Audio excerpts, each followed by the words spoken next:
Привет, друзья! Сегодня в Берлине тихая революция в самой закрытой структуре страны. Федеральная разведка Германии неожиданно меняет правила. Впервые ключевой пост доверяет женщине, юристу без армейского прошлого. Почему именно сейчас и что это значит? Инсайдеры говорят о стратегическом развороте. Меньше бюрократии, больше гибкости, прямая координация с армией и даже с Ватиканом. А вы слышали о таких масштабных перестановках в службе, которые всегда держатся в тени? Похоже, Германия готовит разведку к новой эпохе, и это только начало. А дальше еще серьезнее. Подписано соглашение между ФРГ и Великобританией о взаимной защите впервые со времен Второй мировой. Обострение конфликта на пороге, вопросы вокруг НАТО, и Европа ищет новый курс. Обо всем по порядку, оставайтесь до конца. Соглашение Мерца и Стармера страны договорились о взаимной защите от нападения, фактически общая оборона друг друга. Это первый такой документ после окончания Второй мировой. А как вы к этому относитесь? Стороны подтвердили, в случае атаки одной, другая приходит на помощь. Основной вызов – это обострение отношений с некоторыми странами и вопросы надежности НАТО при новом президенте Соединенных Штатов Америки. Также подписан важный пункт – совместная разработка ракеты дальнего действия с дальностью более, внимания, 2000 километров в течение следующего десятилетия. Серьезное сотрудничество в области безопасности впервые за долгое время. Кроме военной поддержки, соглашение охватывает совместное производство бронемашин, истребителей, а также углубленное сотрудничество в сфере технологий, науки и обменов. Важно, договор не заменяет НАТО, но усиливает механизм двухсторонней защиты. Таким образом, новый тренд – уже скоординированная Европа без угрозы изнутри. А теперь переходим к фактам, которые могут вас удивить. Важно! Женщины в Восточной Германии получают на 357 евро больше пенсии, чем в Западной. Анализ показывает, в 2023 году средняя пенсия женщин в бывшей ГДР составила около 1218 евро, тогда как в западных землях менее 1000 евро. Разница целых 357 евро. Самые высокие пенсии у женщин в Потсдаме порядка 1314 евро, а самая низкая в районе Битбург-Прюм всего 668 евро. Почему же такой разрыв? Истоки в бывших ГДР, там женщины традиционно работали полный рабочий день благодаря доступной детской инфраструктуре. Тогда как на Западе многие были домохозяйками или трудились неполный день. Это означает, что они меньше вносили в пенсионный фонд, и теперь это отражается в выплатах. При этом у мужчин разница между Востоком и Западом почти незаметна. В среднем 1416 евро против 1430 евро. Глава Шуман объясняет, что этот разрыв возник из-за исторических моделей занятости и влияния их на пенсионные взносы. Таким образом, весьма иронично, женщины в восточных регионах за счет прошлых техсистем работают сегодня выгоднее. Полный обзор статистики показывает, Восток получил преимущество, уходя корнями в систему полной занятости женщин в ГДР. От Запада в наследство осталось другое, более низкие выплаты, компенсируемые меньшими страховыми взносами. А вот интересно, а вы знали о таком феномене и что можете сказать по этому вопросу? А сейчас давайте перейдем еще к одной новости, которая затрагивает абсолютно всех нас. Банки Германии закрывают филиалы с рекордной скоростью. По последним данным, число банковских отделений впервые опустилось ниже отметки 20 тысяч. Теперь их около 19,5 тысяч. Это на 945 меньше, чем годом ранее. То есть минус 4,6% за 12 месяцев.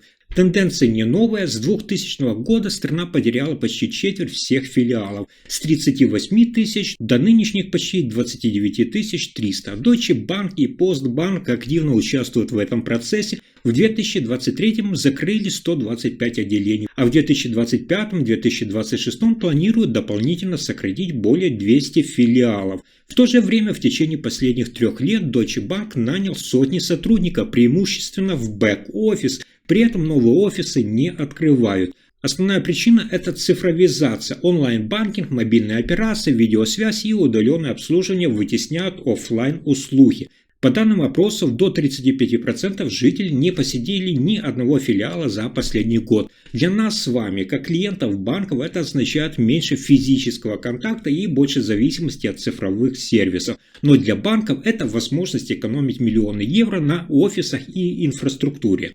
А теперь давайте последнюю новость о канцлере Фридрихе Мерце. Я думаю, будет очень интересно узнать цифры его работы на новом посту. Согласно опросу YouGov, только 22% немцев считают, что за время работы Мерца ситуация в стране улучшилась. При этом 32% отмечают ухудшение, а 37% не ощущают изменений. И даже его уверенность, что это одна из лучших правительственных команд за последние десятилетия, находит мало сторонников. Лишь 17% соглашаются, а 71% нет. Особенно остро воспринимается ситуация со снижением стоимости электроэнергии. 69% населения не поддерживают решение сократить налог лишь для бизнеса и сельского хозяйства, оставив домохозяйство в стороне. Даже среди сторонников ХДС-ХСС большинство не разделяет апологию Мерца, лишь 44% верят, что его правительство действительно одно из лучших. Что это значит? Берлин входит в летние месяцы с осторожным оптимизмом 22%, но главным препятствием становится потеря доверия. 32% оценивают политическую динамику негативно. Еще один тревожный сигнал – это недовольство распыления обещаний на снижение налогов, что приятно бизнесу, но не устраивает большинство населения. Вывод: ровно через пару месяцев после старта кабинет Фридриха Мерца получает не горячий фурор, а прохладный прием, и лидеру предстоит непростая задача – вернуть доверие в оставшийся срок. А вот дальше еще интереснее. Вчера в новостях я вам рассказывал о планах Урсулы фон дер Ляйен по увеличению бюджета Евросоюза и на что его планирует тратить. А уже сейчас министр финансов Германии и по совместительству вице-канцлер Ларс Клинбаль заявил, что большая часть предложенного Еврокомиссией бюджета Европейского Союза вызывает сомнения у Германии. Он подчеркнул, многие статьи расходов кажутся не только избыточными, но и плохо обоснованными. Ларс Клинбаль отметил, что финансовая дисциплина – это ключевой принцип, который следует строго придерживаться, особенно учитывая давление на немецких налогоплательщиков. По его словам, есть группа расходов, за которые Берлин не готов гарантировать финансовую поддержку. Он добавил, переговоры по бюджету не завершены, и Германия будет настаивать на более точных критериях эффективности каждой статьи. В частности, речь идет о фондах для сельского хозяйства и крупных инфраструктурных проектов, где, по мнению Клинбаля, могут быть значительные риски перерасхода. Он призывает коллег пересмотреть подход и не допустить создания финансовых ловушек в рамках общего бюджета. Сейчас стартовал новый раунд обсуждений, и в центре внимания пересмотр ключевых пунктов расходов, где Германия требует большего контроля и отчетности. Инсайдеры в Берлине говорят, если компромисс не будет найден, последствия для единства бюджета Европейского Союза могут быть серьезнее, чем ожидают.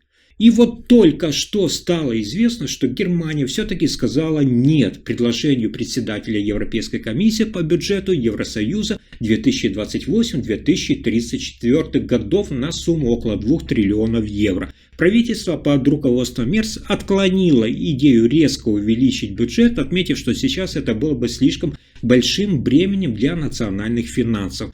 Я напомню, что предложение включало дополнительные средства на безопасность и оборону, плюс новые доходы, такие как налог на электросвалки и взносы от крупных компаний, но эти идеи в Берлине не поддержали.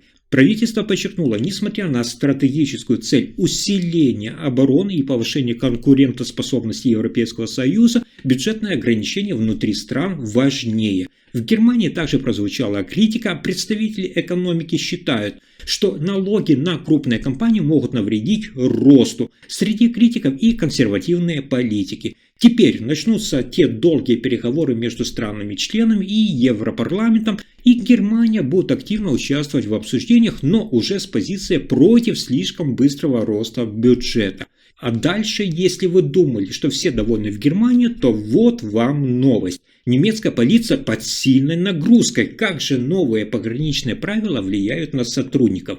Ужесточение контроля на границах, как я вам рассказывал, с той же Францией и другими странами заставило полицейских работать в авральном режиме, без отдыха и отпусков. По словам профсоюзов, более 1000 сотрудников переведены на усиленные смены. Учебные и планы отпусков, соответственно, свернуты. Нагрузка выросла настолько, что выстроенные графики уже не работают. Переработки идут нон-стоп, внутренняя отчетность сигнализирует. Система может рухнуть через несколько недель. Но это только часть проблемы. Издание «Шпигель» сообщает, в связи с усилением контроля нагрузка на пограничников резко выросла. Командировали до 4000 человек дополнительно.